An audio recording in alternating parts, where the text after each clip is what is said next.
Hier, nous avons discuté en profondeur du thème des pouvoirs latents de la conscience qui attendent d'émerger dans le processus normal de notre évolution. Lorsque nos niveaux supérieurs commencent à s'ouvrir et à descendre vers les niveaux inférieurs, ils commencent également à libérer certains de ces pouvoirs et à les mettre en œuvre de manière plus directe. Cette manifestation a de nombreux résultats pratiques. Sri Aurobindo aborde la question des sens et remonte au premier principe pour reconstruire tout à partir d'un point de vue plus profond et plus large. Nous avons 5 sens, mais si on les analyse, on se rend compte que la différence entre eux n'est pas si grande. Ils sont tous liés à des interactions chimiques ou physiques qui envoient des signaux électriques au cerveau pour interprétation. La vue, l'ouïe, le toucher, le goût et l'odorat sont tous des interactions entre le corps et le monde extérieur, mais en réalité, les sensations que nous ressentons se produisent dans l'esprit. Le cerveau n'est qu'un point de connexion entre l'esprit et le corps. Il existe des cas exceptionnels documentés de personnes aveugles qui peuvent voir sans que leur système visuel fonctionne normalement et de personnes qui peuvent lire avec leurs doigts. Ce sont des exemples qui montrent que nos pouvoirs sensoriels ne dépendent pas uniquement de nos organes, mais aussi de notre esprit. Nous avons tous en nous la capacité de développer ces pouvoirs latents. Cette pièce explore la capacité de l'esprit à se concentrer sur un seul instrument tout en écoutant de la musique. L'auteur affirme que la puissance de concentration n'a rien à voir avec les oreilles, mais tout à voir avec l'esprit.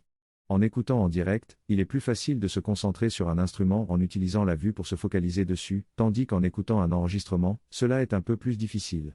L'auteur mentionne également la capacité de certaines personnes à lire sur les lèvres, qui ne peut pas être accomplie uniquement à partir de la lecture des lèvres, mais en se concentrant avec l'esprit, il est possible d'entendre ce qui est dit. L'auteur souligne également que tous nos sens peuvent être directement expérimentés par l'esprit, en contournant la biologie. Cependant, nos habitudes limitent cette capacité. Dans l'état de rêve, le corps subtil se détache du physique et nous avons un accès direct à nos sens. L'auteur suggère que nous pouvons également expérimenter cela de manière consciente avec un peu d'entraînement.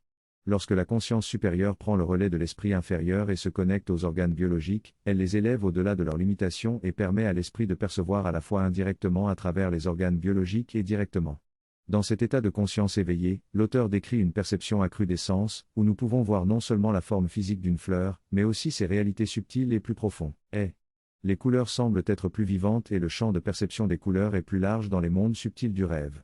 L'auteur termine en disant que les moyens de représenter ces réalités subtiles dans le monde physique seront trouvés, tout comme sur les écrans d'ordinateur qui offrent une large gamme de couleurs. En fin de compte, l'auteur souligne que cette conscience supérieure infuse notre perception dans les 5 sens, les élevant à leur fonctionnement supérieur tout en libérant l'esprit de sa fixation sur la biologie. Dans cet extrait, l'auteur discute de la perception de l'esprit conscient par rapport au corps physique. Il affirme que lorsque l'esprit est libéré de la dépendance biologique, il peut percevoir toutes les directions simultanément, comme cela se produit pendant l'état de rêve. Le rêve permet à l'esprit de percevoir tous les sens sans les limites du corps physique, ce qui lui permet de zoomer, de se déplacer librement et d'explorer les structures moléculaires et atomiques. L'auteur fait référence à une expérience menée par la Société théosophique il y a plus de 100 ans qui a permis d'observer les structures atomiques. Il mentionne également qu'au-delà des atomes, il y a d'autres niveaux de particules subatomiques. L'auteur souligne que la perception de l'esprit peut embrasser et voir simultanément toutes les directions et même remplir et percevoir de l'intérieur les objets. En conclusion, l'auteur souligne que l'esprit libéré de la contrainte physique peut avoir une perception élargie et globale de l'univers. Dans ce texte, l'auteur nous invite à développer une vision divine qui transcende nos sens physiques et mentaux.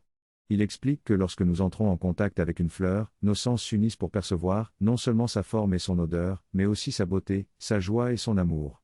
Cette perception intuitive nous permet de connaître la fleur de manière profonde et intime, de sa forme en train de fleurir à son essence divine. L'auteur suggère également que chaque niveau de conscience a sa propre perception sensorielle, de plus en plus libre et riche, jusqu'à la conscience intuitive qui nous offre un aperçu de la perception divine. La vision divine ne se limite pas à voir la forme externe de la fleur, mais implique de ressentir l'âme, l'esprit et la conscience de la fleur dans toute sa plénitude, y compris son parcours de la naissance à la mort. Cette vision peut s'appliquer à toutes les dimensions de la réalité, des individus aux civilisations, et permet de comprendre les tendances passées, présentes et futures. L'auteur suggère que cette capacité de perception divine est disponible pour nous et que nous pouvons la développer en nous connectant à des niveaux de conscience supérieurs. Il suggère que notre développement actuel des sens physiques et de l'esprit est encore limité, mais que nous avons le potentiel d'atteindre cette vision divine en peu de temps, grâce à l'expansion de notre conscience. Il existe des moments occasionnels où l'on peut avoir un aperçu de quelque chose d'extraordinaire, de transcendant, qui rend tout beau et magique. Cependant, pour en arriver là, il faut un effort soutenu. On peut commencer par s'élever progressivement vers cet état et y redescendre plusieurs fois, jusqu'à ce qu'on puisse finalement y vivre en permanence. Mais il est possible de retomber en arrière à cause de l'habitude. Chaque jour, lorsque l'on se réveille, on se sent engourdi, l'esprit est lent et basé sur les sensations. Mais progressivement, en prenant une douche par exemple, l'esprit devient plus clair. Il y a donc un changement de pensée entre l'état de somnolence et l'état de conscience. Si l'on fait des efforts spéciaux, comme donner une présentation importante au travail, on peut se retrouver encore plus élevé dans un état de performance maximale. Mais ensuite, on retombe dans l'état normal avant de se reposer. Il y a donc une fluctuation continue de la conscience, et notre état normal actuel était autrefois notre pic.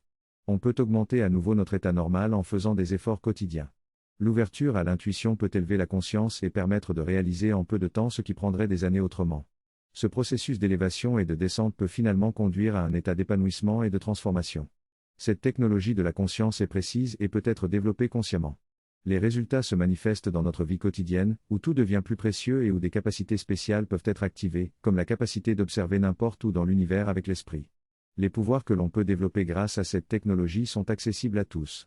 Par exemple, il est dit que les militaires russes expérimentent ces pouvoirs psychiques à des fins d'espionnage.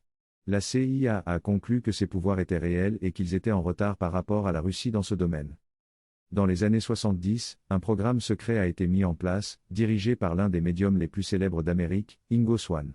Ce programme visait à étudier les capacités psychiques des individus et à les entraîner. Ils ont découvert que chaque être humain possède ces pouvoirs dans une certaine mesure, plus ou moins développés et faciles à développer. Ils ont identifié les personnes les plus efficaces et ont formé une équipe dans le domaine militaire. Pendant les expériences, Ingo Swann s'est retrouvé à s'ennuyer et a demandé à observer Jupiter, dont une sonde de la NASA venait d'être envoyée. Il a réussi à projeter sa conscience sur Jupiter et a décrit avec précision ce qu'il y voyait, y compris un anneau autour de la planète et une base métallique avec des montagnes à l'horizon. Ces observations étaient considérées comme impossibles selon la science de l'époque. Quelques mois plus tard, lorsque les données de la sonde ont été envoyées, plusieurs des observations d'Ingo Swann ont été confirmées. D'autres missions ont également confirmé ces observations, ce qui a permis de démontrer la validité de ses capacités psychiques.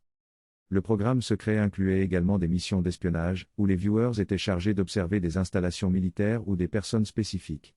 Par exemple, ils ont réussi à identifier une structure en Russie qui ressemblait à un sous-marin, mais qui se trouvait loin de la mer. Plus tard, lorsqu'ils ont projeté leur conscience dans le futur, ils ont pu observer des explosions et la sortie de l'objet, confirmant ainsi leurs observations. Cependant, ces missions d'espionnage mental étaient complexes et risquaient de contaminer les viewers. Un exemple frappant est celui d'un viewer qui a involontairement capté les pensées d'un chef d'État au Moyen-Orient. Quelques semaines plus tard, la femme de ce chef d'État a disparu de manière mystérieuse. Le programme et les observations faites par les viewers ont été déclassifiés et de nombreux documents, dessins et images témoignent de leur réussite.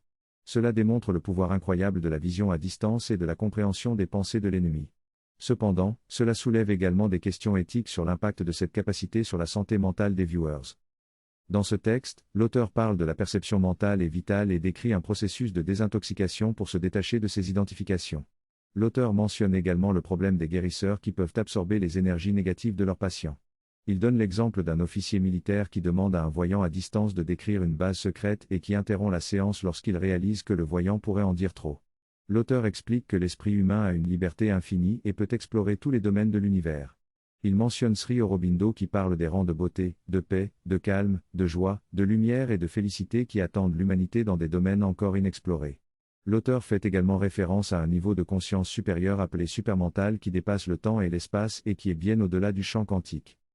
Le texte décrit différentes étapes de la conscience spirituelle, allant de la conscience divisée de l'esprit à la conscience intuitive, illuminée, intuitive, surmentale et supramentale. Au fur et à mesure que l'on s'élève dans ces niveaux de conscience, on passe d'une perception fragmentée à une perception globale et unifiée.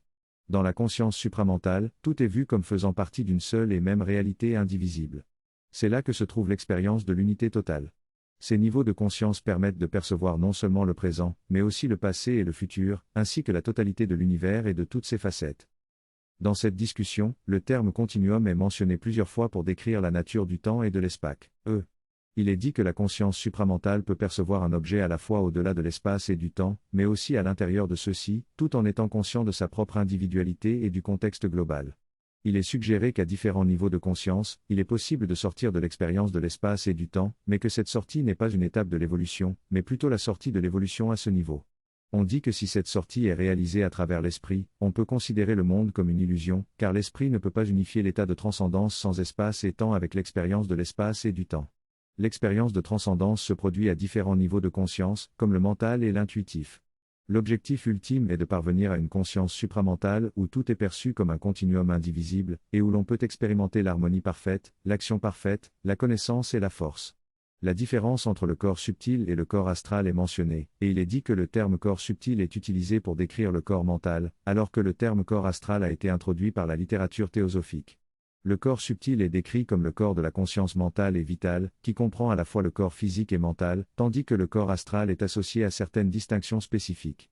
En ce qui concerne le concept de moksha, libération, et de la montée de la Kundalini, il est expliqué que l'expérience de la libération peut se produire à différents niveaux de conscience, mais la perspective la plus véritable de la libération serait de la voir comme étant à la fois libre et faisant partie intégrante du tout. Dans la conscience supramentale, on peut expérimenter des états de libération, mais avec une compréhension véritable de ce qu'ils représentent. Moksha devient alors une participation libre à la manifestation divine. L'âme sait quand elle vous trouve et ce qu'elle vous conduit à faire. Dès l'âge de 3 ou 4 ans, vous saviez que vous resteriez à cet endroit. L'âme et l'esprit sont connectés et ils se parlent. L'âme exerce une influence sur l'esprit et peut aligner les pensées et les intérêts. Lorsque l'esprit se tourne vers l'âme et aspire consciemment à elle, l'âme peut exercer une influence plus directe en dirigeant les pensées dans une certaine direction. La transformation complète implique que l'âme prenne le contrôle des différentes parties de l'être et les comble de son influence. Cette transformation ultime pourrait même impliquer une transformation au niveau cellulaire, conduisant à un fonctionnement différent des cellules sous la volonté divine. Cela permettrait une plus grande liberté d'action, des motivations différentes et une compréhension plus profonde. Cependant, la véritable expérience de la conscience supramentale et ses implications ne peuvent vraiment être comprises que lorsqu'on la vit.